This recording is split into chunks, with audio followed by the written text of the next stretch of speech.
I still wake up some nights, heart pounding, remembering the exact moment when I found out my daughter had sold my beloved lakefront cabin for a pittance and had no idea there was $3.6 million hidden inside its walls.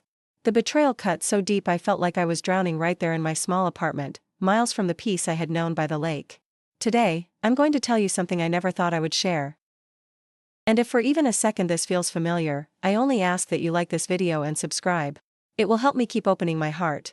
My name is Evelyn Porter, and at 74 years old, I thought I had seen every kind of heartbreak life could offer. I was wrong. For 37 years, that little cabin on Seneca Lake in upstate New York had been my sanctuary.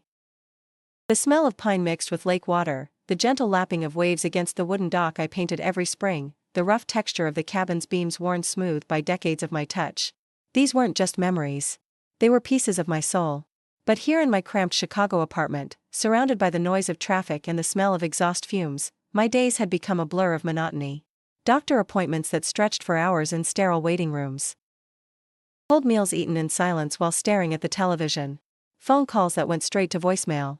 The loneliness wrapped around me like a heavy coat I couldn't take off. Then came that Tuesday afternoon in October.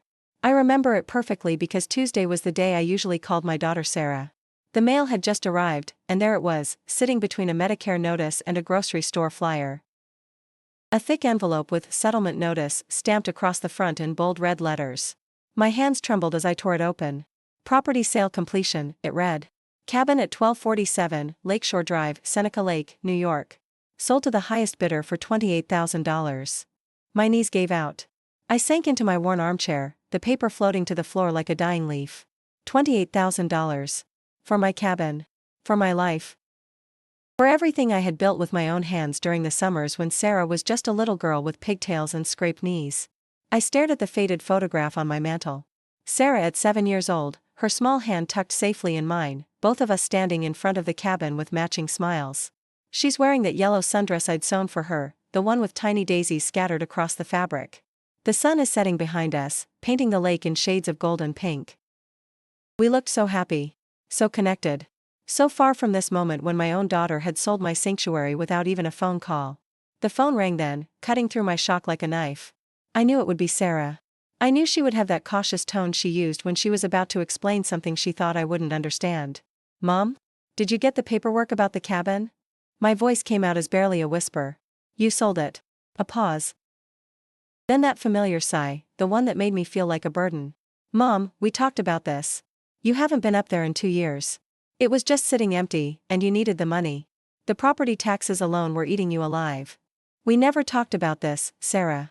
I would have remembered. Look, I know change is hard for you, but this is for the best. You can't maintain a place like that anymore. And frankly, Mom, $28,000 is more than we expected to get for it. I wanted to scream. I wanted to throw the phone across the room. Instead, I just sat there, feeling something inside me crumble like old mortar. You didn't even ask me. Mom, I have power of attorney. We've been through this. I'm trying to help you. Power of attorney. The words hit me like a slap. Yes, I had signed those papers 3 years ago when I was recovering from my hip surgery. But I thought it was for emergencies. I thought it was for if something happened to me. I never thought my own daughter would use it to erase the most important place in my life. After I hung up, I sat in that chair until the sun went down. The shadows grew longer, and with them came the memories. Not just of Sarah and the cabin, but of everything I had given up, everything I had sacrificed, thinking it was what a good mother should do. I thought about the summer of 1987 when Sarah's father, my husband Robert, decided he needed to find himself and left us for a 25-year-old dental hygienist named Tiffany. Sarah was 16 then, angry at the world and convinced that her father's departure was somehow my fault. I could have sold the cabin then. God knows we needed the money. Instead, I worked 2 jobs, cleaning offices at night and answering phones at a medical clinic during the day, just so she could keep going to her expensive private school, just so she could spend her summers at that lake, learning to water ski and making friends with the other cabin kids. I thought about putting myself through nursing school at 42, borrowing against the cabin's equity to pay for classes and books, so I could make better money to support us. Every single payment plan, every student loan, every sleepless night studying for exams, all of it so Sarah could have the life I thought she deserved. I thought about the years after Sarah graduated from Northwestern, how she'd bring boyfriends to the cabin for weekend getaways, acting like she owned the place, like it was her family inheritance instead of the result of my backbreaking work. How she'd reorganize my kitchen, critique my cooking, suggest I paint the living room a different color because the current shade was so dated, Mom. And then there was Michael, her husband. The man who looked at me like I was a piece of furniture that had outlived its usefulness.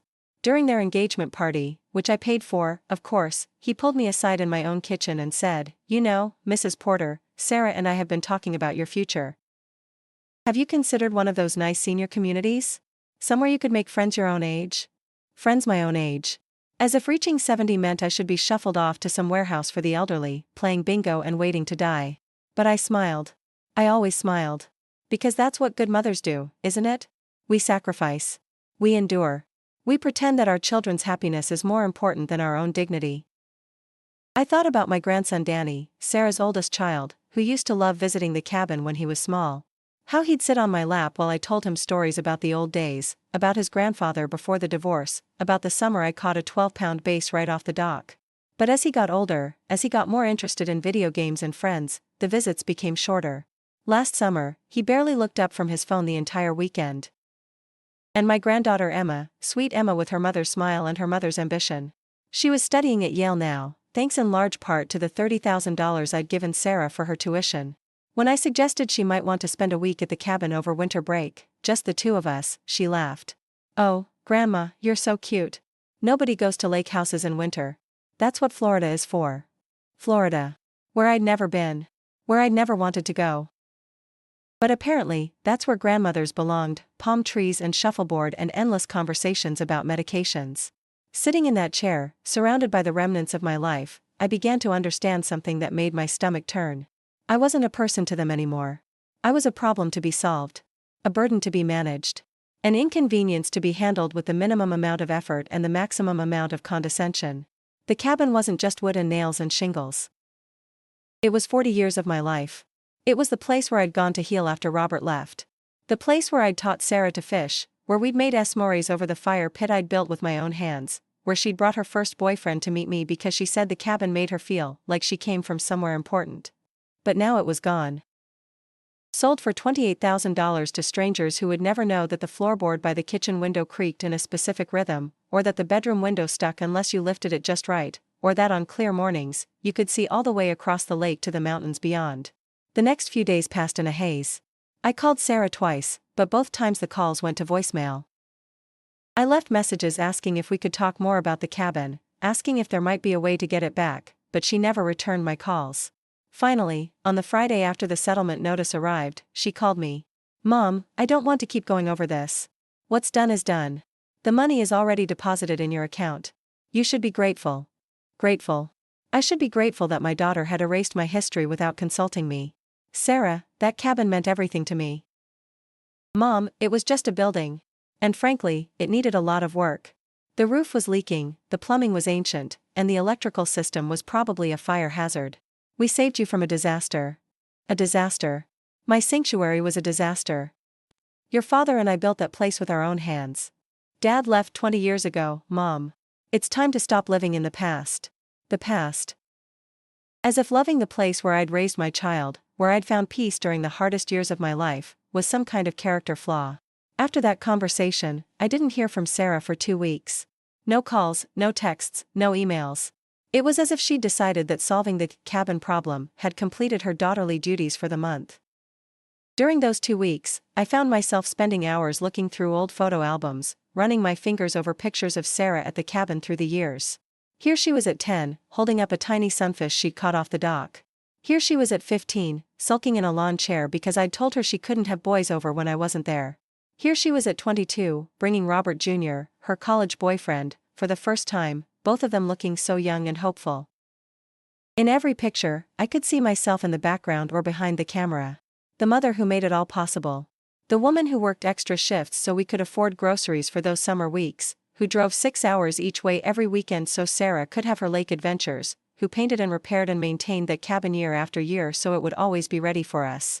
But looking at those pictures now, I began to notice something else. In the later photos, as Sarah got older, I appeared less and less. Not because I wasn't there, but because I was always the one taking the pictures. Always the one recording everyone else's memories while my own went unnoticed. The realization hit me like a physical blow. I had spent so much time making sure everyone else's happiness was captured and preserved that I had forgotten to claim any for myself. 3 weeks after the cabin sale, I was having my usual solitary dinner, a heated-up container of soup and a piece of toast, when my upstairs neighbor, Lucy Valdez, knocked on my door. Lucy was 68, a retired high school English teacher who'd moved into the building about 6 months earlier after her husband passed away.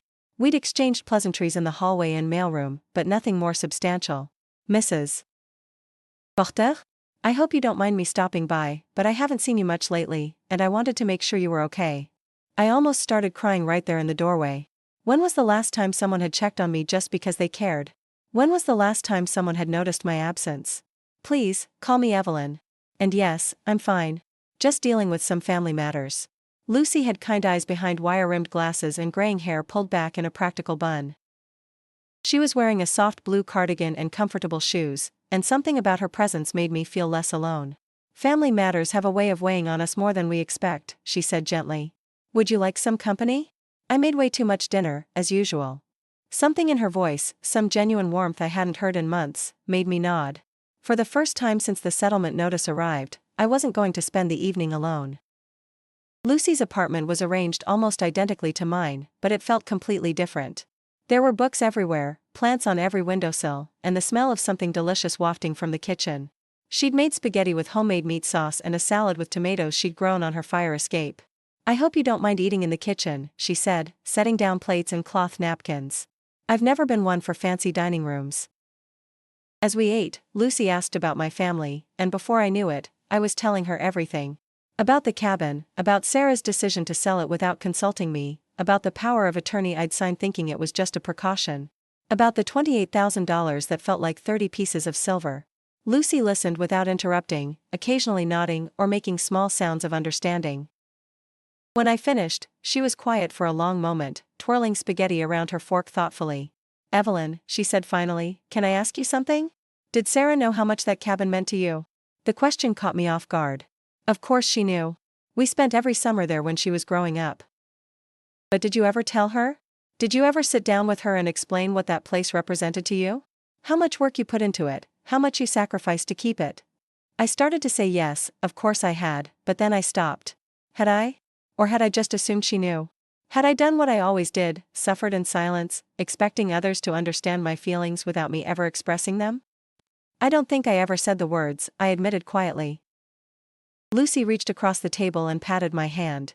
Sometimes our children see our sacrifices differently than we intended. Sometimes they think we're doing things because we want to, not because we have to. And sometimes, they make decisions thinking they're helping us, not realizing they're hurting us. But she didn't even call me first. No, she didn't. And that was wrong. But maybe, just maybe, she thought she was solving a problem for you. Maybe she saw an elderly mother struggling with property taxes and maintenance bills and thought she was being responsible. I considered this. It was possible. Sarah had always been practical, always focused on solutions rather than emotions. But it still didn't excuse the lack of communication, the assumption that she knew what was best for me better than I did. The thing is, Lucy continued, whether her intentions were good or not, you still have the right to feel hurt. You still have the right to expect respectful treatment from your own daughter. That night, for the first time in weeks, I slept without crying myself to exhaustion first. The next morning, I decided to call Sarah again.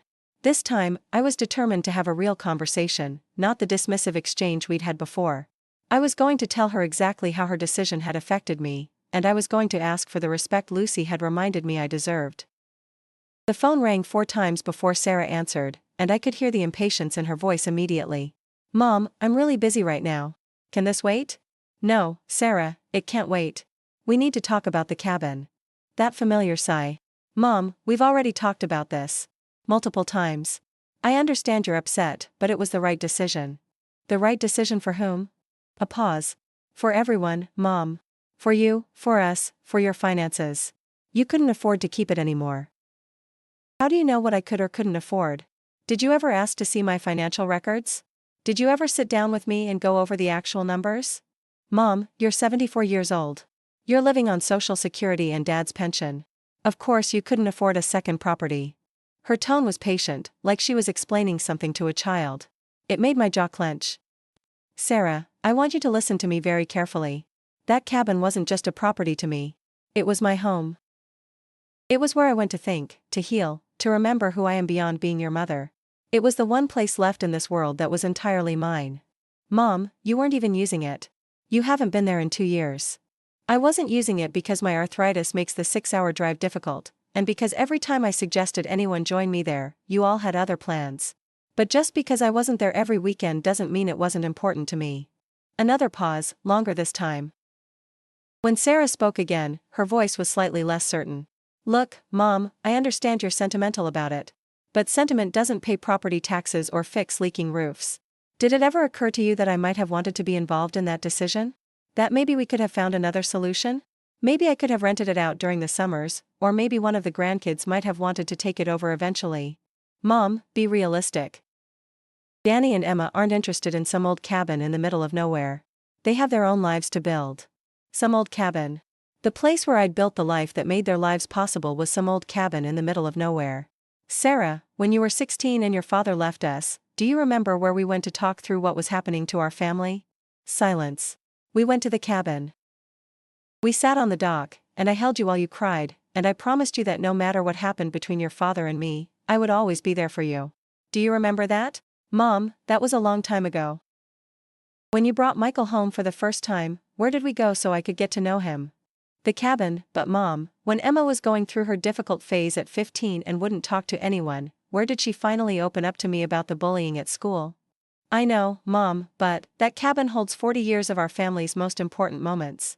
And you sold it for $28,000 without even calling me first. The silence stretched between us, filled with everything we weren't saying. Finally, Sarah spoke, and her voice was smaller than before. Mom, I didn't know you felt so strongly about it. How could you not know? How could my own daughter not know that the place where I raised her, the place where I poured my heart and soul for 4 decades, might matter to me? Because you never said anything. You complain about your arthritis, you worry about money, you talk about how hard it is to maintain the place, but you never said, Sarah, this cabin is the most important thing in my life, please don't ever sell it. She had a point, and I hated that she had a point. I had always been the quiet martyr, the one who suffered in silence and expected others to just understand. But expecting and communicating are 2 different things. You're right, I said quietly. I should have been more clear about my feelings. But that doesn't change the fact that you made a major decision about my life without including me in the process. I thought I was helping you. By taking away the place that meant the most to me in the world? By taking away a financial burden that was making your life harder. We were both quiet for a moment, and I could hear the sound of her breathing across the miles between Chicago and her home in the Boston suburbs. Sarah, can I ask you something? Of course. If Michael made a major decision about your house without consulting you, even if he thought it was for your own good, how would you feel? Another long pause. I'd be furious. Then you understand how I feel. Mum, I'm sorry. I really thought I was doing the right thing. It was the first real apology I'd heard from her since the whole situation started, and it meant something. Not everything, but something. I know you thought you were helping, sweetheart. But it hurt me more than you can imagine. Is there anything I can do to make it right? I thought about that question for a long time. Could she find out who bought the cabin and see if they'd sell it back? Probably not for $28,000. Could she acknowledge that she'd overstepped her power of attorney? Maybe. Could she promise to include me in future decisions about my own life? I hoped so. The cabin is gone, Sarah. I can't change that. But what I need from you going forward is respect. I need you to remember that I'm still a whole person with my own thoughts and feelings and opinions, not just a problem for you to solve. You're absolutely right, Mom. I'm sorry. It wasn't a complete resolution, but it was a start. After we hung up, I sat in my chair and felt something I hadn't felt in weeks. Not happiness, exactly, but a small sense of dignity restored. That afternoon, Lucy knocked on my door again, this time carrying a plate of homemade chocolate chip cookies. How are you feeling today? She asked, settling into my kitchen chair as if we'd been friends for years. I told her about my conversation with Sarah, about the apology and the promise of better communication in the future. That's wonderful, Evelyn. It sounds like she heard you. Maybe. But Lucy, the cabin is still gone. Those memories, that place where I felt most like myself, it's still gone. Lucy was quiet for a moment, nibbling on a cookie thoughtfully. Can I tell you about my husband, Roberto? She asked finally. I nodded, grateful to focus on someone else's story for a while. Roberto and I were married for 43 years. For 30 of those years, we lived in this little house in Logan Square. It wasn't much, 2 bedrooms, 1 bathroom, a tiny kitchen, but it was ours. We painted every wall, planted every flower in the garden, fixed every squeaky floorboard. That house held our entire adult life together. She paused, looking out my window at the gray Chicago sky. When Roberto got sick, really sick, we had to sell the house to pay for his medical care. I was angry about it, furious that we had to give up our home just so he could have a few more months of life. But you know what Roberto said to me? I shook my head. He said, "Lucy, the house was never what made our life beautiful. Our life was what made the house beautiful." And that life, those memories, those moments of love and laughter and even sadness, nobody can ever take those away from us. They're not trapped in wood and brick. They're here, she pointed to her heart, and here, she pointed to her head. I felt my eyes filling with tears. I'm not saying it doesn't hurt to lose a place that meant so much to you, Lucy continued. It hurts terribly. But maybe the most important things about that cabin aren't gone forever. Maybe they're still with you. That night, I dreamed about the cabin for the first time since it was sold. But instead of the nightmares I'd been having about strangers living in my space, this dream was different. I was young again, maybe 40 years old, and Sarah was a little girl. We were sitting on the dock, watching the sunset paint the lake in shades of orange and pink. Sarah was telling me about her day, about the frogs she'd found by the water's edge, about the s'mores we were going to make after dark. In the dream, I knew the cabin would eventually be sold, but it didn't matter. What mattered was this moment, this feeling of connection, this memory being created between a mother and daughter who loved each other completely. The cabin wasn't the source of the love, it was just the setting where the love had been allowed to bloom. I woke up feeling lighter than I had in weeks. Over the next month, Sarah and I began talking more regularly. Not just the obligatory check-in calls, but real conversations. She told me about her worries regarding Danny's grades, about her concerns that Emma was dating someone she didn't approve of, about the stress she was feeling at work. I shared more about my loneliness, my fears about aging, my struggle to find purpose in my Chicago apartment days. For the first time in years, we were talking to each other as adults instead of as mother and burdensome child. But just when I thought we'd turned a corner, just when I was beginning to feel like maybe the cabin sale had ultimately brought us closer together, I got a phone call that changed everything. It was from Martha Henderson, my former neighbor at Seneca Lake. Martha was 79 and had lived in the cabin next to mine for over 20 years. We'd shared countless cups of coffee on each other's docks, helped each other with groceries and maintenance, and watched each other's properties when the other was away.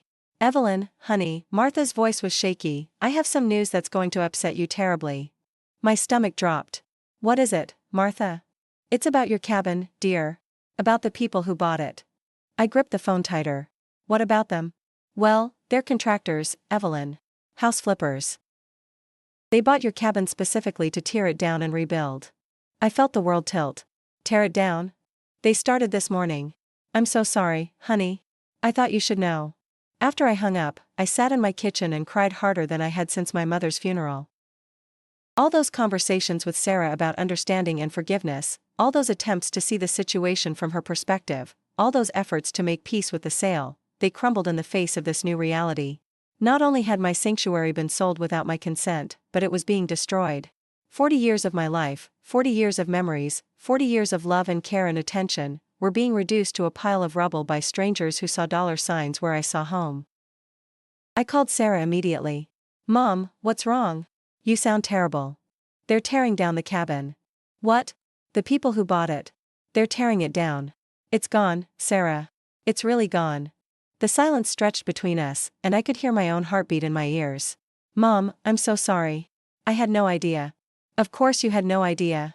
You never bothered to find out who bought it or what they planned to do with it. You just handed over the keys to my life and walked away." "Mom, that's not fair. Isn't it?" "Sarah, do you have any idea what you've done?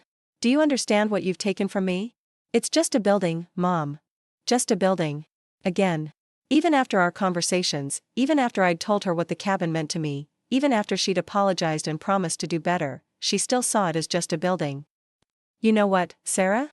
You're right. It was just a building. And apparently, I'm just your mother. Just someone whose feelings don't matter as much as your convenience." "Mom, don't say that." "Why not? It's true, isn't it? You sold my home without asking me because it was easier than having a difficult conversation. You used legal documents I signed during a medical emergency to make decisions about my life without including me.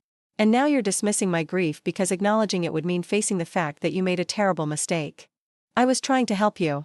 No, Sarah. You were trying to solve a problem. There's a difference. After that conversation, we didn't speak for 6 weeks. This time, it was my choice. I needed space to process what had happened, to figure out how I felt about my daughter, and to decide what kind of relationship, if any, I wanted to have with her going forward. During those 6 weeks, Lucy became my lifeline. She'd knock on my door every few days with soup or cookies or just her presence. We'd sit in my living room or hers, and I'd talk through my feelings while she listened with the patience of someone who genuinely cared about my well-being. I keep thinking about all the things I'll never see again, I told her one afternoon. The way the morning light hit the kitchen window. The sound of rain on the metal roof. The floorboard by the fireplace that creaked in just the right way. Tell me about your favorite memory from the cabin, Lucy said gently. I thought for a moment, and then the memory came flooding back with perfect clarity. It was the summer Sarah turned 8. She'd been having nightmares about her father leaving. This was just after the divorce was finalized, and she couldn't sleep. So one night, around midnight, I woke her up and told her we were going on an adventure. Lucy smiled encouragingly. I packed some blankets and hot chocolate in a thermos, and we walked down to the dock. The moon was full that night, so bright it turned the whole lake silver. We lay down on the dock and looked up at the stars, and I told her all the constellation stories my grandfather had told me when I was her age. I paused, remembering Sarah's small body curled against mine, the sound of water lapping gently beneath us. She fell asleep right there on the dock, and I just held her and watched the stars and felt so grateful for that moment, so grateful that I could give her that peace, that sense of being loved and protected. Lucy was quiet for a moment, and when she spoke, her voice was soft. Evelyn, that memory doesn't live in the cabin. It lives in your heart and in Sarah's heart. No construction crew can tear down what happened between you two that night. I knew she was right, but knowing something intellectually and feeling it emotionally are two different things. But I'll never be able to go back there, I said. I'll never be able to sit in that same spot and remember. Maybe that's not the only way to honor those memories, Lucy suggested. Maybe there are other ways to keep them alive. A few days later, Lucy knocked on my door holding an artist's easel and a bag full of painting supplies. I was cleaning out my closet and found these, she said with a mischievous smile. My late husband used to paint, and I thought maybe you'd like to give it a try. I started to protest that I'd never been artistic, but something about the brushes and paints called to me. That afternoon, Lucy set up the easel by my living room window, and I attempted my first painting in over 50 years. It was terrible, of course. The proportions were wrong, the colors muddied, the technique non-existent. But as I moved the brush across the canvas, trying to recreate the view from my cabin's dock, something unexpected happened. I felt peaceful. For the first time since the settlement notice arrived, I felt like I was actively creating something rather than passively enduring something. Over the next several weeks, I painted every day. Scenes from the cabin, memories of Sarah as a child, the view from my Chicago apartment window, still lives of flowers Lucy brought me from the farmer's market. The paintings were still amateurish, but they were getting better, and more importantly, they were mine. Lucy and I developed a routine. She'd come over in the mornings with coffee and pastries from the bakery downstairs, and we'd sit together while I painted and she read. Sometimes we talked, sometimes we enjoyed comfortable silence. It was the kind of easy friendship I hadn't experienced since high school. One morning, about 3 months after the cabin had been torn down, Lucy arrived with something besides coffee and pastries. She was carrying a manila envelope with my name written across the front in careful cursive. "What's this?" I asked, wiping paint from my hands. "Something I've been working on," she said mysteriously. "Open it." Inside the envelope were photocopies of documents, property records, sale information, contractor permits. But there was also something else, a business card for a private investigator named James Murphy. "Lucy, what is this?" She sat down across from me, her expression more serious than usual. "Evelyn, I've been doing some research about your cabin sale. And what I found might interest you." I looked through the papers, but the legal language was mostly incomprehensible to me. "The sale was legitimate," Lucy continued, "but there are some things about it that seem unusual. The property was sold at auction for $28,000, but similar properties on the same lake have been selling for considerably more. And the auction was held on very short notice, with minimal advertising." "What are you saying?" "I'm saying it's possible that Sarah's real estate agent didn't get the best possible price for your property. It's possible that either through incompetence or, well, other reasons, you were shortchanged." I stared at the papers, trying to process what Lucy was suggesting. But even if that's true, what difference does it make now? The cabin is gone. Maybe no difference, Lucy said carefully. But maybe you deserve to know the whole truth about what happened. Maybe Sarah deserves to know the whole truth, too. I thought about this for several days. Did I really want to dig deeper into the cabin sale?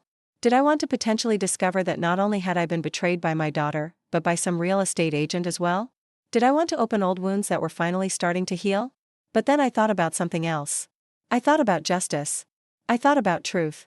I thought about the possibility that Sarah had been deceived, too, that maybe her decision to sell the cabin had been based on misleading information. I called James Murphy. 2 weeks later, he called me back with news that made my head spin. Mrs. Porter, he said, I've completed my investigation into your property sale, and what I found is quite disturbing. I gripped the phone, bracing myself. The auction for your property was handled by Riverside Realty, correct? Yes, that's what Sarah told me. Well, it turns out that Riverside Realty has been under investigation by the State Attorney General's office for fraudulent auction practices. They've been deliberately undervaluing properties and holding poorly advertised auctions, then splitting the difference between the actual value and the sale price with certain buyers. My knees felt weak. What are you saying? I'm saying your property was worth significantly more than $28,000, Mrs. Porter. Based on comparable sales in the area, I'd estimate its actual value at the time of sale was at least $80,000, possibly more. $80,000. More than I'd made in 2 full years of working. There's something else, Murphy continued. I checked the records for the buyers, the construction company that purchased your cabin. It turns out they have financial ties to Riverside Realty. This wasn't a random sale, it was a coordinated effort to acquire your property below market value. I hung up the phone and sat in my kitchen, staring at the wall. Not only had my sanctuary been stolen from me, but I'd been cheated out of thousands of dollars in the process. And worst of all, Sarah had no idea. Part of me wanted to call her immediately, to share this information, to prove that my feelings about the sale being wrong had been justified all along. But another part of me hesitated. Sarah and I had been slowly rebuilding our relationship over the past few months. We'd been having actual conversations again, and she'd been making an effort to ask about my feelings before making suggestions about my life. Did I really want to blow all of that up with this news? I called Lucy. Oh, Evelyn, she said when I told her what the investigator had found. I'm so sorry. I hoped I was wrong. What should I do, Lucy? Should I tell Sarah? I think, Lucy said carefully, that Sarah has a right to know the truth about what happened. And I think you have a right to be angry about being cheated, regardless of who was at fault. That evening, I called Sarah. Mom, how are the painting lessons going?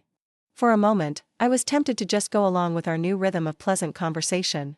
Sarah sounded happy, relaxed in a way she hadn't in months. But I couldn't pretend I didn't know what I now knew. Sarah, I need to tell you something about the cabin sale. I heard her sigh. Mom, I thought we'd moved past this. We had, but some new information has come to light. I told her everything.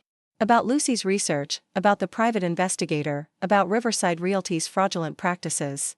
About the real value of the cabin, about the coordinated effort to cheat us. Sarah was quiet for a long time after I finished. Mom, are you saying I was scammed? I'm saying we were both scammed, sweetheart. You trusted a real estate company to handle the sale properly, and they betrayed that trust. But I had legal power of attorney. I'm the one who chose Riverside Realty. This is my fault. For the first time since the whole ordeal began, I heard real pain in Sarah's voice. Not defensiveness, not impatience, but genuine anguish. Sarah, you made the best decision you could with the information you had. You aren't responsible for their dishonesty. But I should have gotten multiple opinions. I should have researched the company more thoroughly. I should have. Her voice trailed off. You should have talked to me before making the decision at all, I said gently. But that doesn't make you responsible for being lied to by professionals. We were both quiet for a moment. Mom, what do we do now? I don't know, I admitted.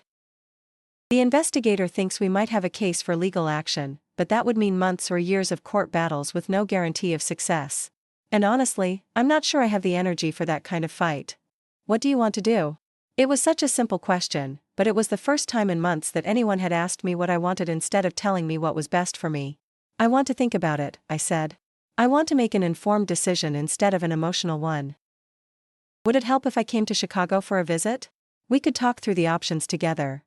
I felt something ease in my chest. I'd like that very much. Sarah arrived the following weekend, and for the first time in years, I was genuinely excited to see her. Lucy had helped me clean the apartment and prepare a nice dinner, and I'd put away my easel and paints so we could use the living room for conversation.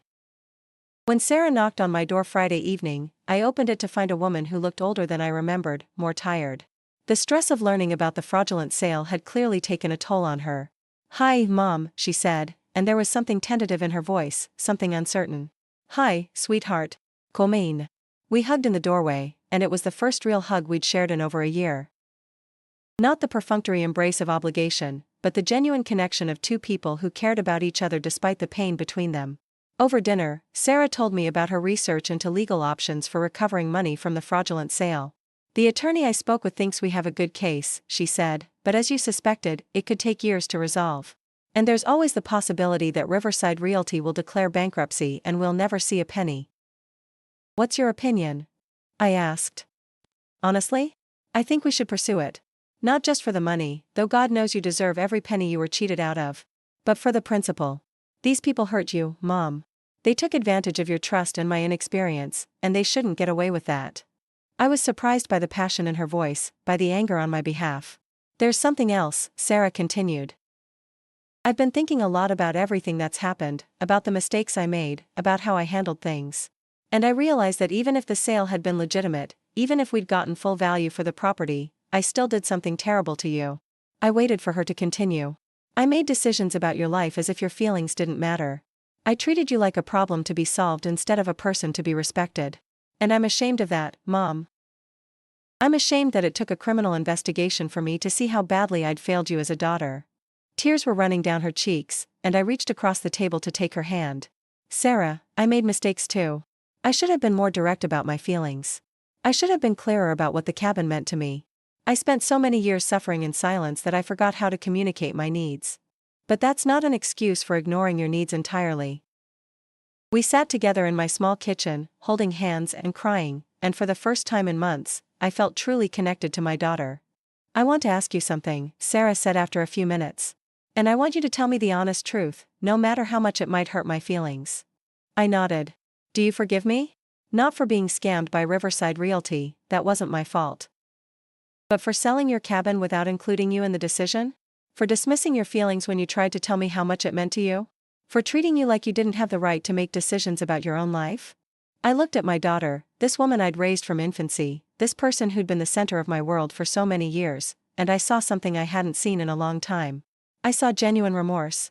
I saw love. I saw a daughter who was finally ready to see her mother as a whole person. "Yes, Sarah. I forgive you."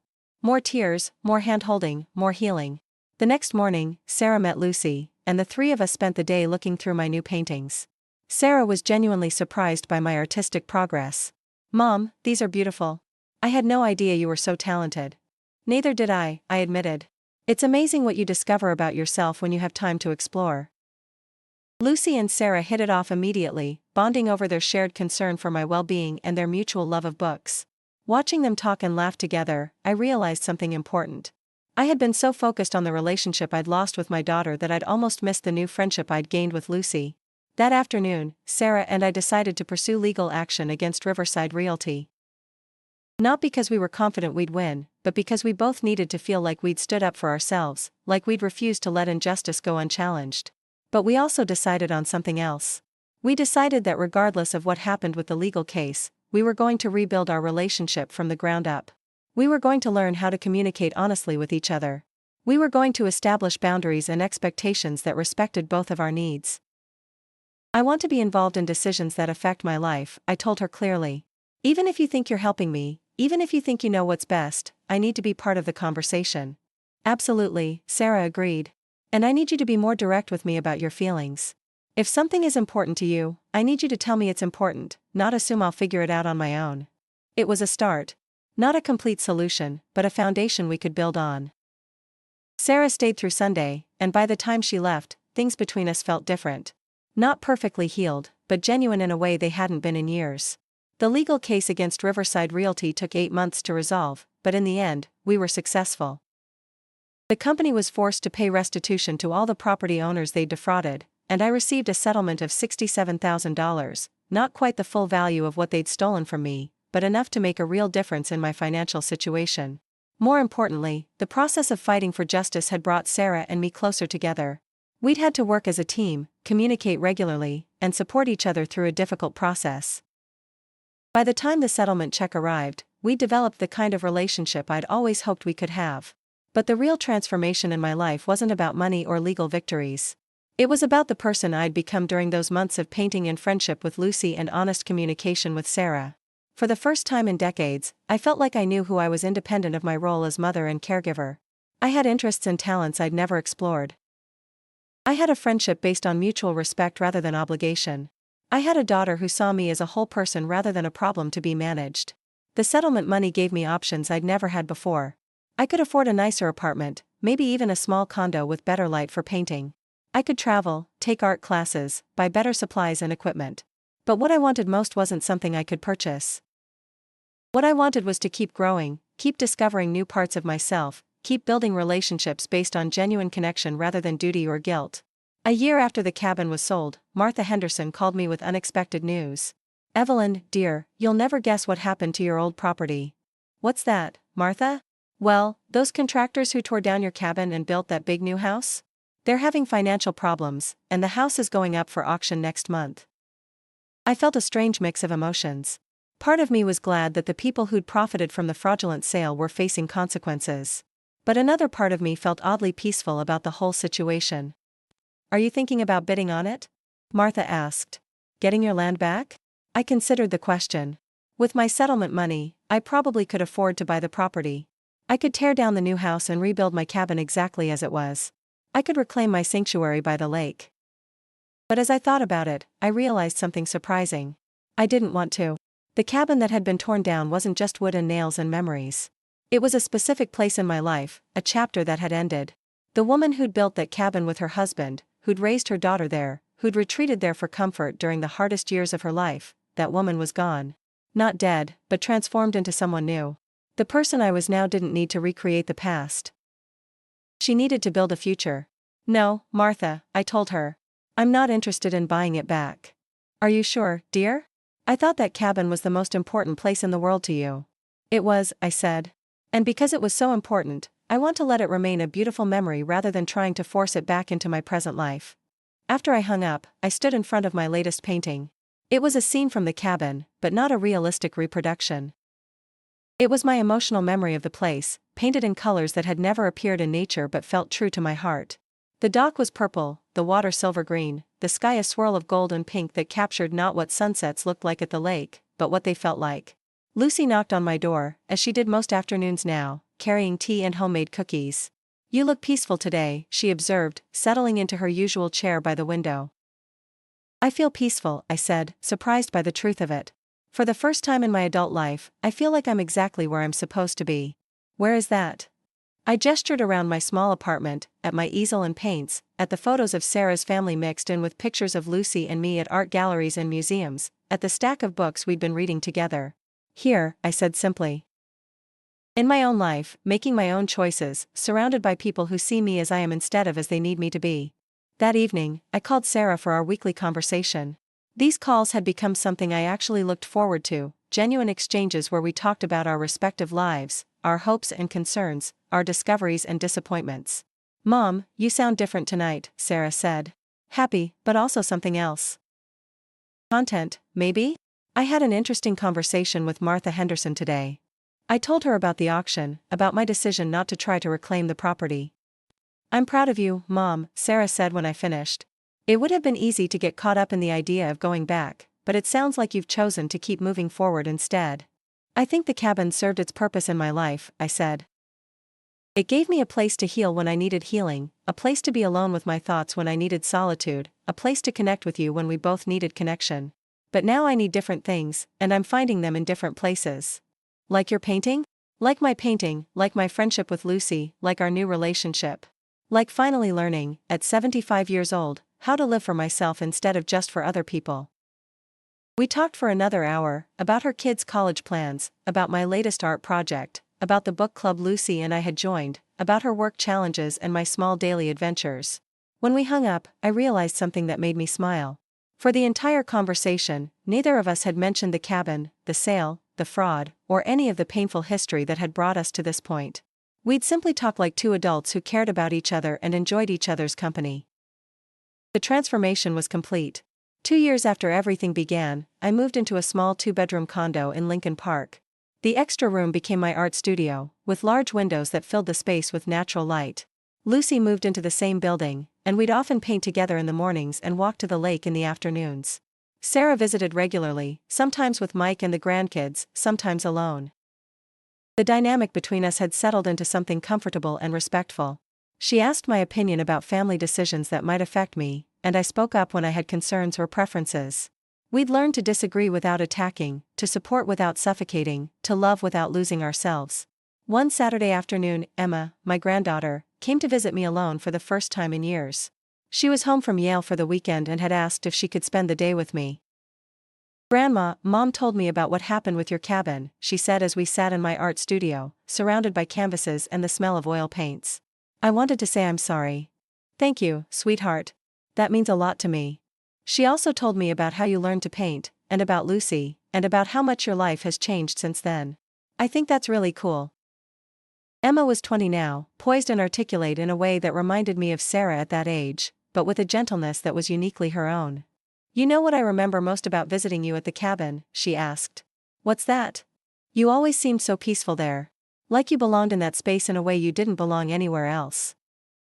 I was worried when Mom told me you'd lost that, but looking around here, seeing your paintings, seeing how happy you seem, it's like you brought that peace with you."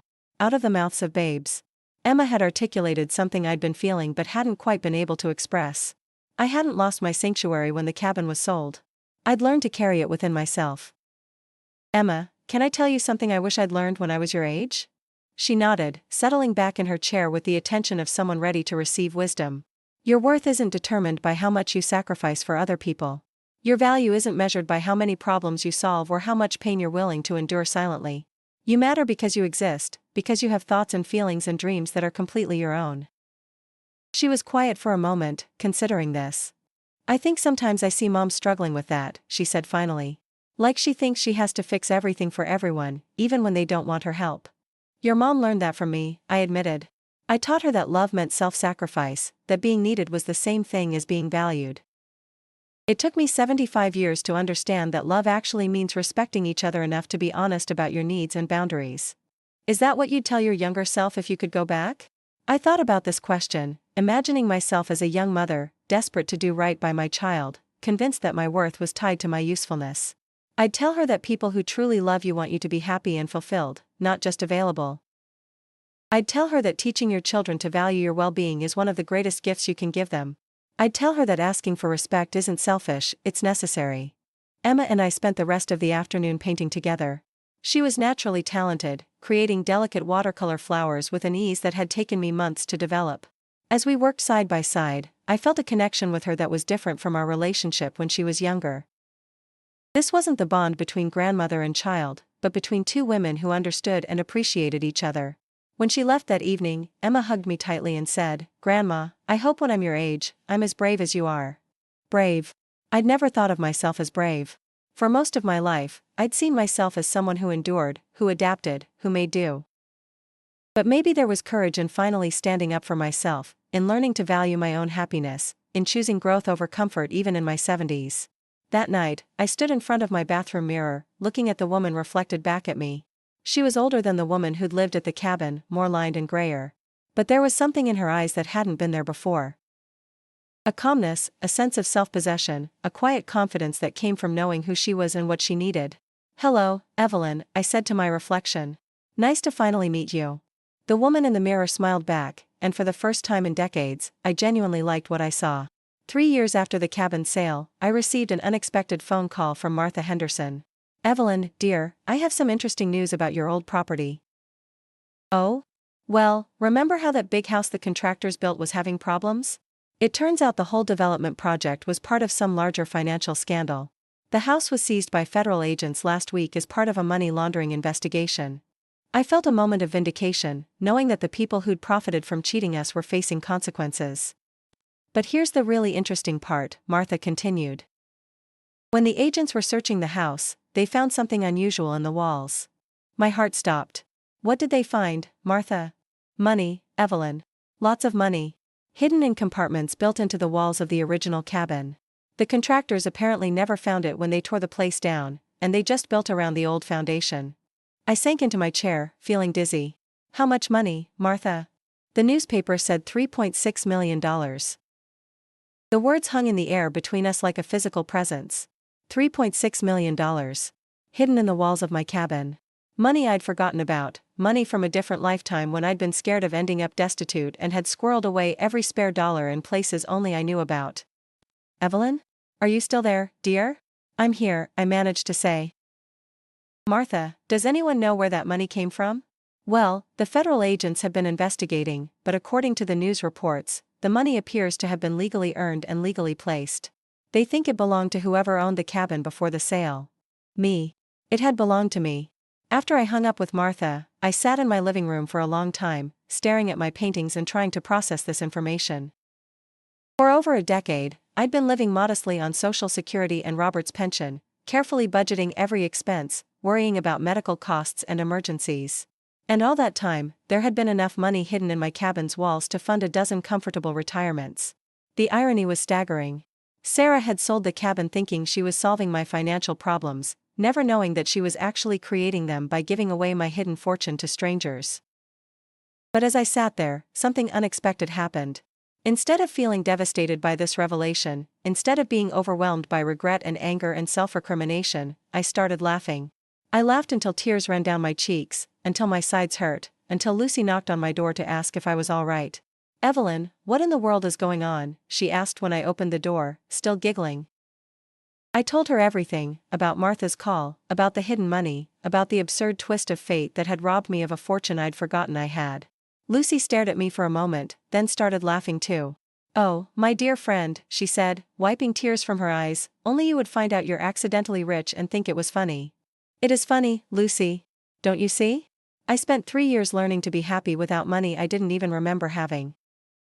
I discovered who I was when I thought I had nothing but my Social Security check and a few cheap art supplies. I built a life I love based on relationships and creativity and personal growth, not on financial security. So what are you going to do? That was the question, wasn't it?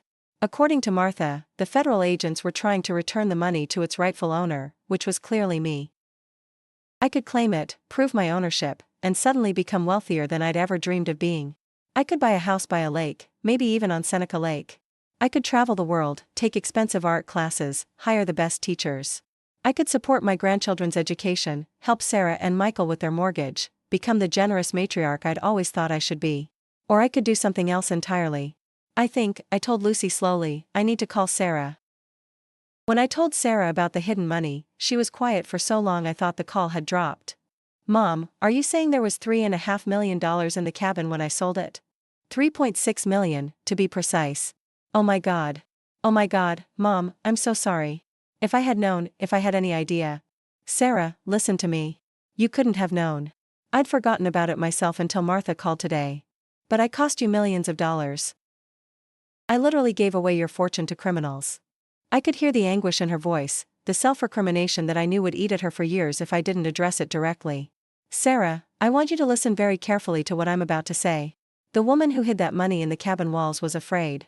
She was scared of being poor, scared of being dependent, scared of not having enough. She hoarded money in secret because she didn't trust anyone else to take care of her. I paused, looking around my cozy condo, at my paintings and Lucy's books, at the photos of our adventures together. The woman I am now isn't afraid anymore. She has relationships based on love and respect instead of financial obligation. She has discovered talents she didn't know she possessed. She has learned to value herself not for what she can give other people, but for who she is as a human being. But Mom, you could have been wealthy all this time. You could have had anything you wanted. Sweetheart, I have everything I want. I have more now than I ever had when I thought I was rich. Sarah was crying now, and I could hear Mike in the background asking what was wrong. What are you going to do about the money? She asked finally. I'd been thinking about that question since Martha first called, and by now, I knew the answer. I'm going to claim it, I said. But I'm not going to keep it. What do you mean? The federal agents want to return the money to me, and I'll accept it.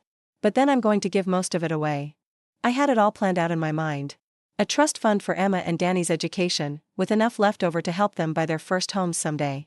A donation to the community center where Lucy and I had started volunteering, to fund art therapy programs for elderly residents. Money for Sarah and Michael to pay off their mortgage and take the trip to Europe they'd been talking about for years. A generous contribution to the legal aid society that had helped me recover money from Riverside Realty. I'll keep enough to ensure I never have to worry about medical expenses or basic needs, I told Sarah. But I don't need millions of dollars to be happy. I've learned that happiness has nothing to do with how much money you have in the bank. Are you sure about this, Mom? I've never been more sure of anything in my life. The process of claiming and distributing the money took several months. There were lawyers to consult, tax implications to consider, legal documents to sign. But through it all, I felt a sense of peace that confirmed I was making the right choice.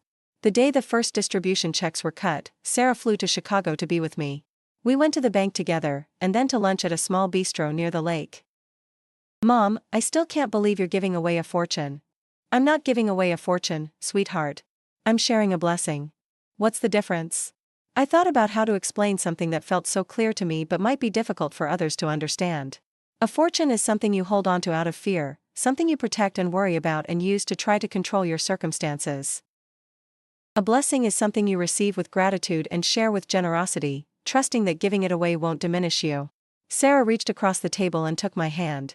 When did you become so wise? When I stopped being so afraid. That evening, Sarah and I sat in my art studio as the sun set over Lake Michigan. She was looking through my paintings, pausing at each one to ask about the inspiration or technique. This one is beautiful, she said, stopping at a canvas I'd painted the previous winter. It showed a small cabin by a lake, but the cabin was transparent, like a ghost, and behind it was a sunrise painted in brilliant oranges and golds. What does it represent? The past informing the present without controlling it, I said. The cabin will always be part of who I am, but it doesn't define who I'm becoming. I love that. We sat in comfortable silence for a while, watching the light fade over the water. Mom, can I ask you something? Of course. Do you think you would have learned all of this, about yourself, about happiness, about what really matters, if the cabin hadn't been sold? It was a profound question, one I'd wondered about myself.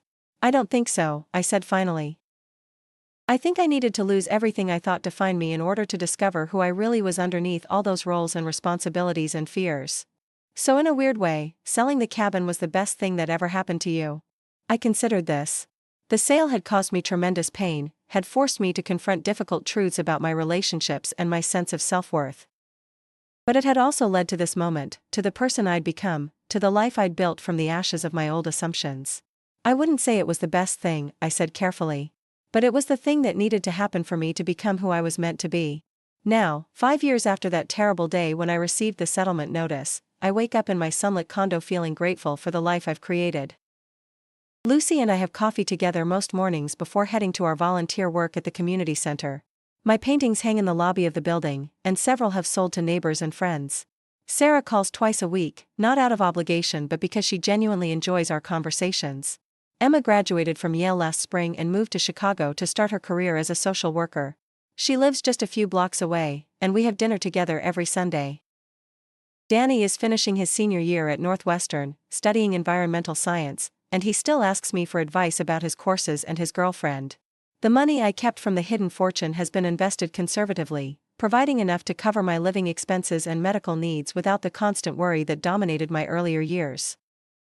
But more importantly, the process of discovering and distributing that money taught me something invaluable about the difference between security and fear, between generosity and sacrifice. Last month, I received a letter from the community center director thanking me for the art therapy program funding. She included photos of elderly residents working on paintings and sculptures, their faces showing the same joy and discovery I remember from my own early attempts at art.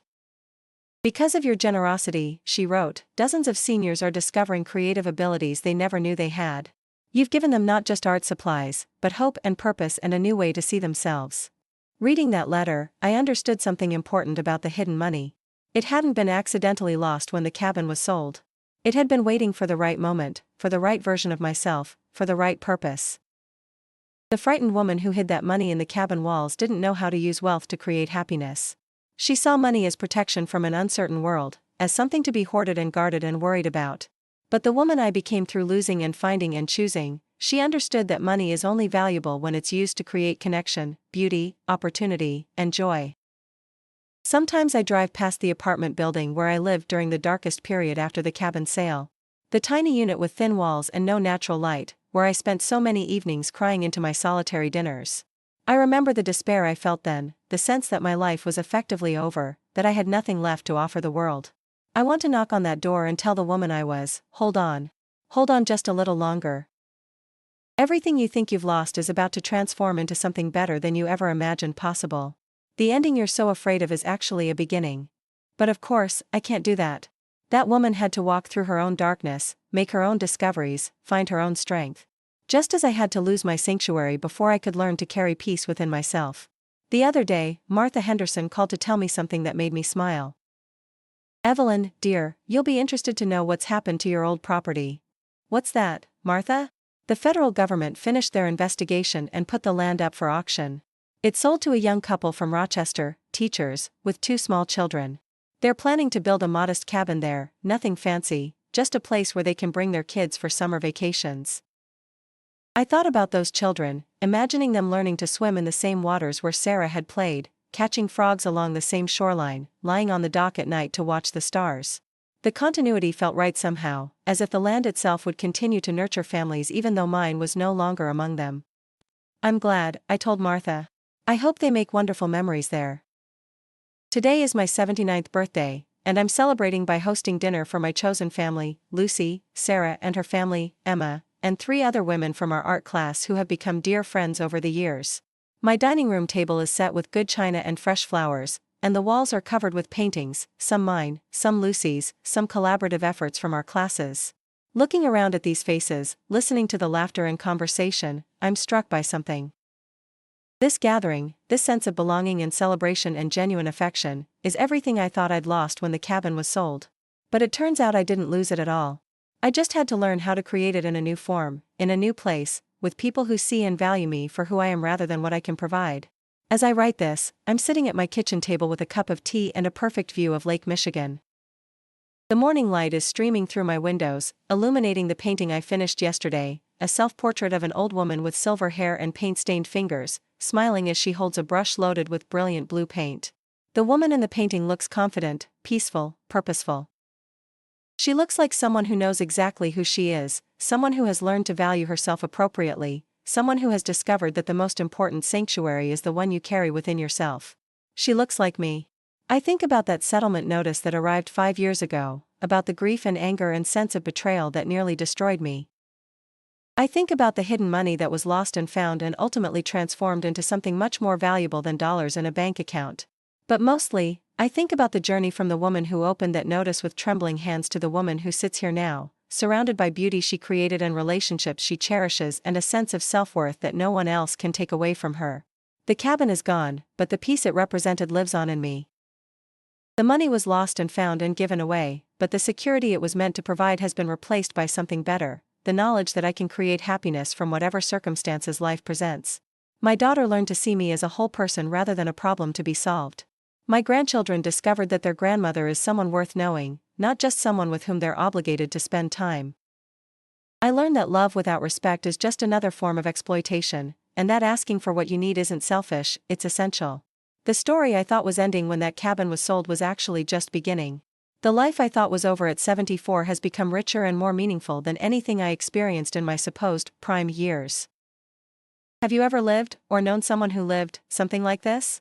Have you experienced that terrible moment when everything you thought defined you suddenly disappears, leaving you wondering who you are without your familiar roles and possessions and relationships? If you have, please share your story in the comments below.